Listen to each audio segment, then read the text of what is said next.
Being a pirate of the Caribbean might sound romantic, but this way of life was far from easy. Unwanted body modifications, constant fights, and picking up STDs at every port. This was the reality of that era. But every now and then there were moments that made it all worthwhile, like capturing a treasure worth hundreds of millions and setting off a diplomatic scandal on the occasion. This is the true story of Henry Every, the man who carried out the most lucrative pirate heist in history and then vanished without a trace. Let's set the stage for this bold adventure at the end of the 17th century. It was a time when the world grew increasingly connected as European powers founded colonies and established new trade routes. But the real economic powerhouse of the era was Asia, especially the Muslim Mughal Empire in India. It was far richer than any kingdom in Europe at the time, accounting for about a quarter of global GDP. Every year, massive fleets carried Mughal pilgrims to Mecca, returning from Arabia with a wealth of gold, spices, and precious goods for trade. These pilgrim convoys were floating bank vaults that could finance any Bollywood production many times over.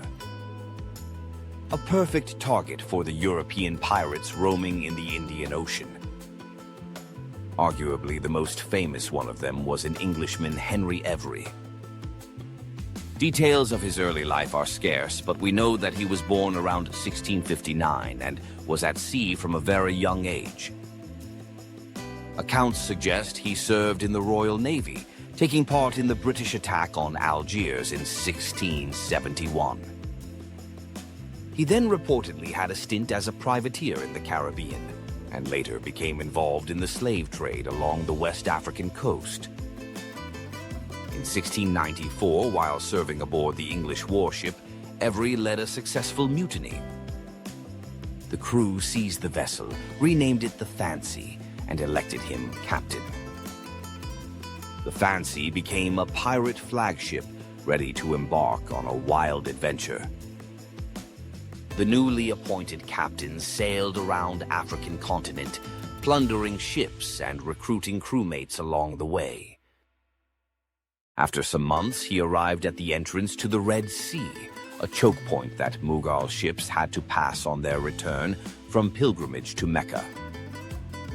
Centuries later, the Houthi rebels would turn this choke point into their own pirate playground, proving that some traditions never die, just change technology. In the meantime, word of the Mughal fleet's arrival began circulating among the pirates operating in the region. Henry, sensing an opportunity, orchestrated a pirate summit, uniting forces with 5 other captains. He was elected admiral of the newly formed pirate flotilla, commanding over 440 men across 6 ships. On the night of September 7, 1695, the Indian ships sailed into the pirates' carefully laid ambush. Most of the fleet managed to slip through either by pure luck or because the pirates deliberately let them pass unbothered. However, 2 Indian vessels named Fateh Muhammad and Ganja-e-Sawai lagged behind and got pirates' unwanted attention. With a well-coordinated attack, the pirates quickly captured the first ship and then gave chase to the Ganja-e-Sawai.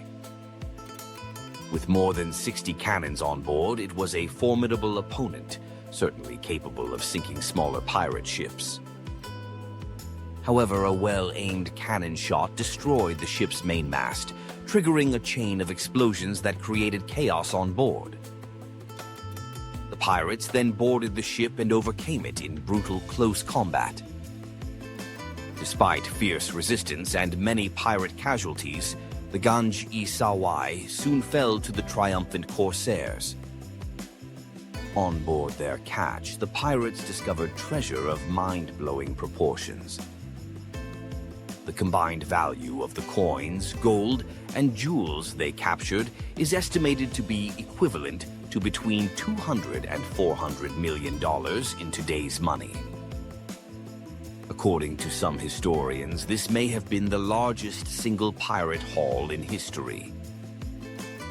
Pretty impressive for a pack of filthy outlaws with missing teeth and zero literacy skills. The triumphant pirates got the party started, letting go of their untamed impulses. They mercilessly slaughtered most of the captured men and assaulted the women, reportedly including the granddaughter of Indian Emperor Aurangzeb. They say that some captured women chose suicide rather than being violated by the infidels.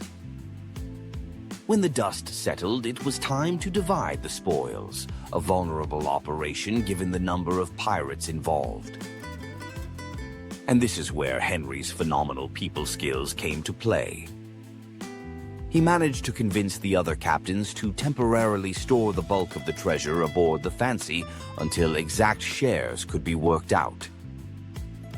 If Every lived today, he could be giving TED Talks like How to Make People Do What You Want, Pirate Tactics of Persuasion. Unsurprisingly, once the riches were secure in his hold, Every's ship quietly slipped away at night, taking the lion's share of the treasures with him. The successful raid on the Mughal fleet was not just another act of piracy. In fact, it was an international crisis with dire consequences for the British relations with India. When the news reached the Mughal court in Delhi, Emperor Aurangzeb went ballistic. He halted all trade with the British and threatened to expel them from the Indian peninsula forever.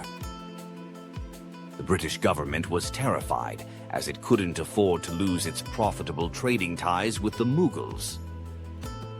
To appease the furious emperor, a reward of $250,000 in today's money was placed on Henry's head, triggering the first global manhunt across all seas.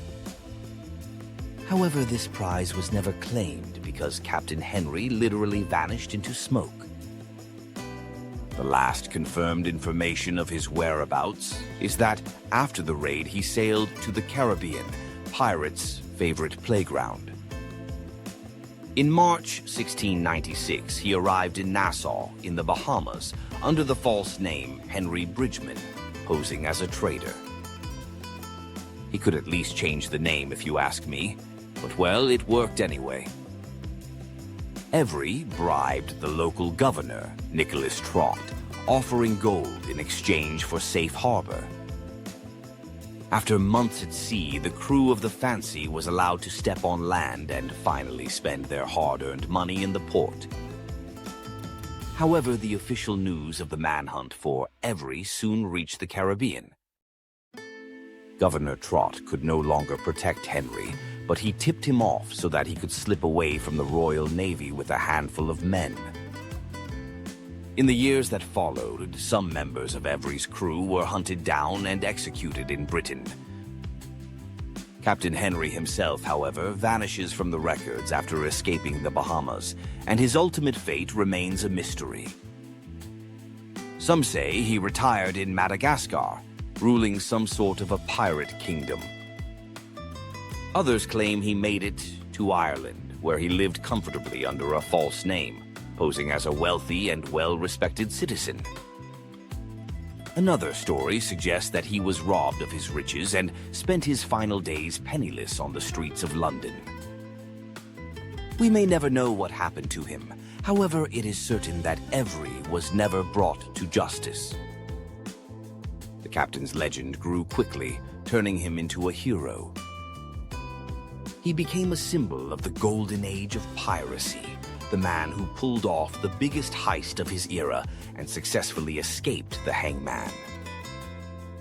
Honestly, Henry made Captain Jack Sparrow look like a seasick landlubber on his very first day at sea. Thanks for watching this episode of Compendium Trivia. We hope you enjoyed our journey to the high seas.